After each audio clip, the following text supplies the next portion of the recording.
السلام عليكم ورحمة الله تعالى وبركاته. مرحبا بكم في توقعات النشرة الجوية لهذا اليوم. يوم الأحد 6 دجنبر، وكذلك يوم الغد الاثنين 7 دجنبر بإذن الله. كما كتلاحظوا صورة القمر الاصطناعي كتوضح لنا على العموم الأجواء كيفاش غادي تكون في جل المناطق المغربية بإذن الله. ولحدود هذه الساعة لا زالت الأمطار وكذلك الثلوج تتساقط في هذه المدن اللي غادي نذكرها دابا. مدينة السعيدية، مدينة الناظور، مدينة الحسيمة، مدينة تطوان، مدينة وجدات على بعض الزخات المطرية، مدينة تاوريت، مدينة تازة، ومدينة تونات، مدينة فاس، مدينة مكناس، مدينة الرباط، مدينة سالة، مدينة القنيطرة، ومدينة القصر، القصر الكبير، وكذلك بعض الزخات المطرية تعرفها كذلك مدينة الدار البيضاء.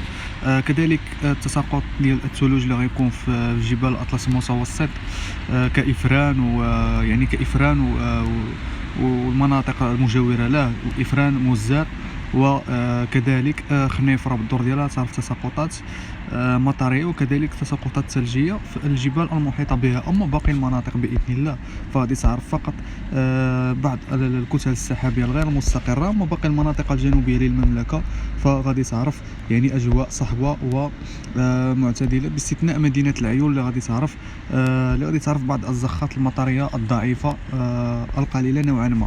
أما باقي المناطق فغادي تعرف واحد الطقس اللي غيكون يعني مشمس وصحو، باستثناء المناطق اللي ذكرت فهي غادي تعرف تساقطات مطرية بإذن الله لهذه اللحظة. أما خلال الساعات المقبلة بإذن الله فالأمطار غادي تشد أكثر في المناطق الشمالية الغربية للمملكة كمدينة العرايش ومدينة القنيطرة وكذلك مدينة طنجة وكذلك مدينة شفشاون اللي غتعرف تساقطات مطرية قوية بإذن الله تعالى.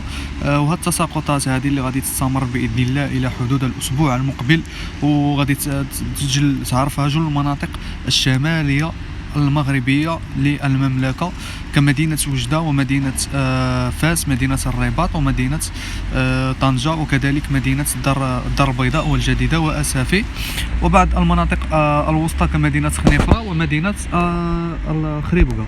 هاد التساقطات هذه باذن الله فغادي تعرف يعني واحد الرياح اللي غادي تكون بالدور ديالها قويه، كذلك غادي تعرف يعني واحد انخفاض كبير في درجات الحراره خصوصا في المناطق الوسطى باذن الله.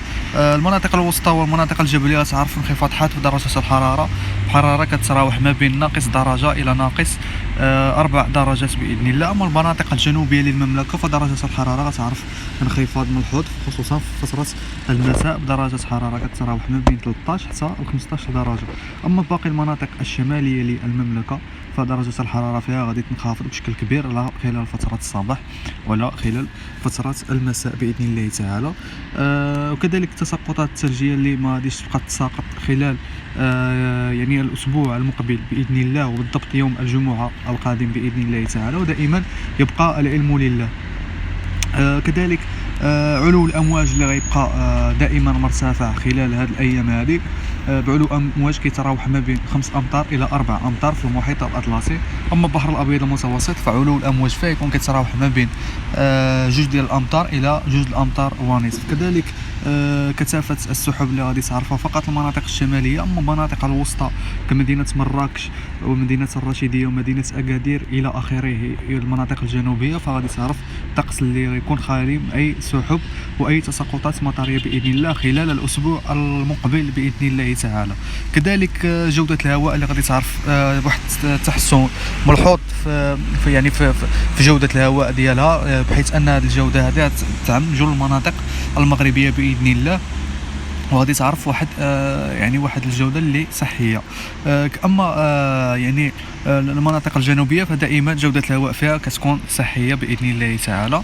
نتمنى من الله تكون في توقعات هذا اليوم وكذلك هذا الاسبوع هذا باذن الله الاسبوع القادم. نشوفكم في واحد اللايف اللي غادي ندير ان شاء الله الرحمن الرحيم مع 6 ديال العشيه. دمتم في امان الله ورعايته، الى اللقاء.